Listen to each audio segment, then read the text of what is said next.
Thank you. Ready for now, performer number 6. Or is it 9? Number 6. Or it's pound 6, like what you do like in an emergency on the highway, like boop, boop. There's a DUI guy in front of me. And I'm sure he's drunk. It says it says "Homes for You" on this plate. That's somebody's vanity plate. He used to be on the van. Oh, man, come on. Come here, I got a home. I hope it's not the biggest guy in the room. Anyway, here we go. Performer number 6. Alex Dallis. Dallis and Badger Law Firm. Is that... Oh, unless this is the whole law firm. Alex Dallis and Dallis and Dallis and Badger.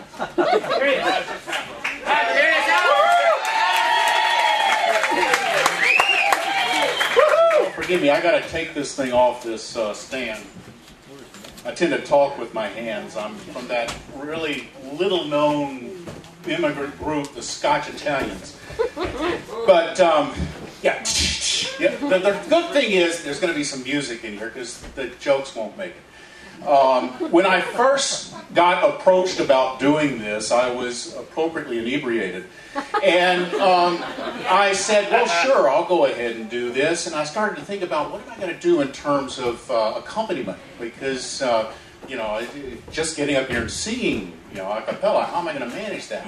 But the only instrument that I play it all unwell is a harmonica. And, you know, it just doesn't work with singing and playing the harmonica at the same time. Well, I thought about the banjo. I had taken banjo lessons back in college. Some wild hair, I don't know what made me think of that. And I picked it up, you know, because a banjo, hey, you know, you can't make an unhappy sound with a banjo, right? Yeah, well, wrong. When I picked it up, there were tears streaming out of the frets. So I quickly put that down and decided, well, I'm just going to have to get up here and do it with just my voice. It figures that a lawyer would use his mouth as his asset. Well, I was hoping I wasn't going to have too many people who were double entendre impaired.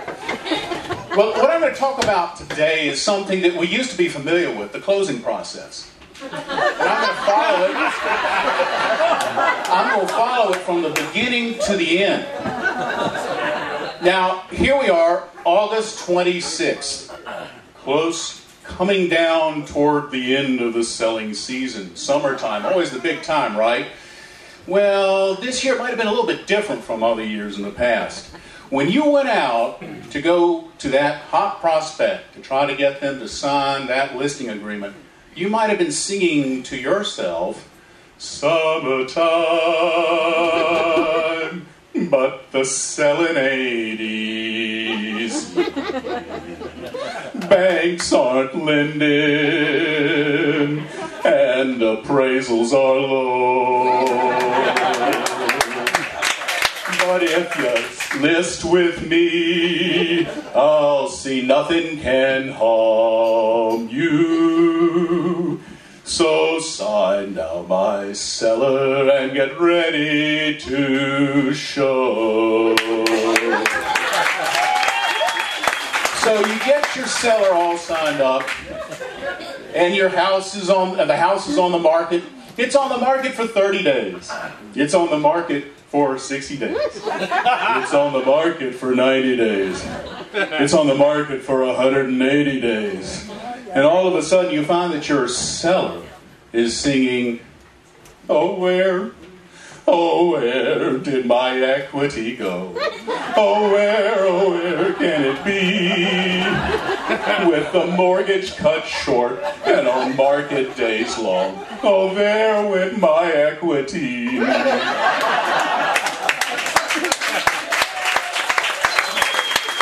But just when everything is doom and gloom, a buyer arises on the horizon, and you hear him singing this ditty to you. Have no fear, shed no tear, 'cause your buyer is here. Oh, your price, it's funny, we ain't got money, but with a loan we might close for next year.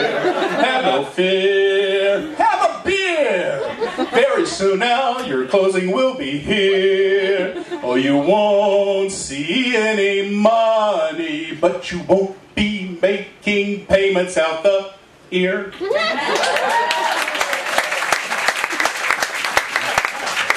Alright, so you got a ratified contract. Man, money should be just coming in the door in no time, right? Well, you got a few hurdles you got to go through yet.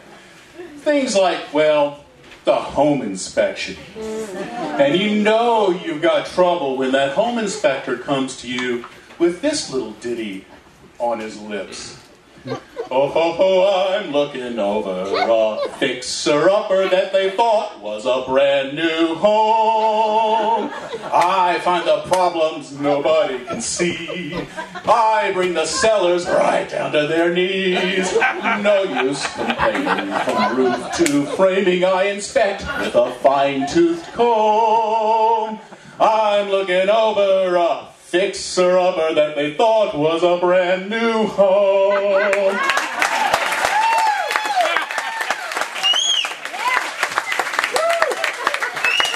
All right, well, somehow or other you dodged the bullet on the home inspection.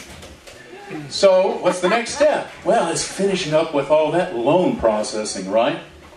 Well, now the lender that your buyer is going to is probably going to make about 2 mortgage loans this year.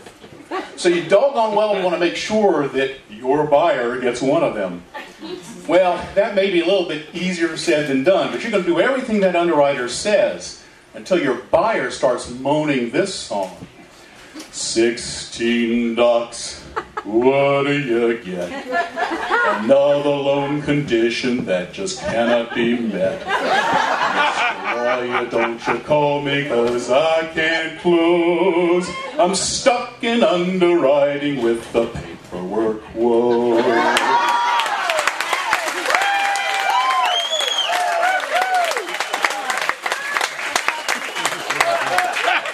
Somehow or other, miracle of miracles, you get the clear to close. We got documents on the way. And your buyer thought the loan process documents were a lot. He gets there and it's closing papers wall to wall, doo-dah, doo-dah. The stack to sign is 5 feet tall on closing day. Wind to sign all night, wind to sign all day. When the buyer's done, we'll have a ball on closing day. So we get everything signed up. They escort the buyer out toward his physical therapy. And at that point, you should be able to give out the checks, right? Well, I wouldn't be counting them chickens yet. Because the lawyer is walking up and down the hall and he's going, once I had a closing right on time, met all the loan conditions. Once I had a closing, but I ain't got a dime. Say, lender, won't you wire the funds?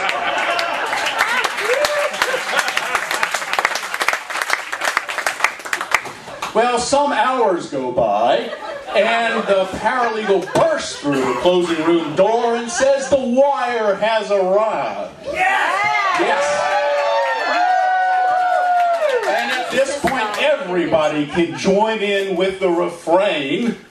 How you gonna keep us out of the bars now that we've earned our fees? How you gonna keep us away from Market Street running around, painting the town? How you gonna keep us away from harm? It's a mystery. We'll never want to see a loan doc again. They're written such that even lawyers cannot comprehend. How you gonna keep us out of the bars after we have earned our, now that we've earned our, once we have earned our fees?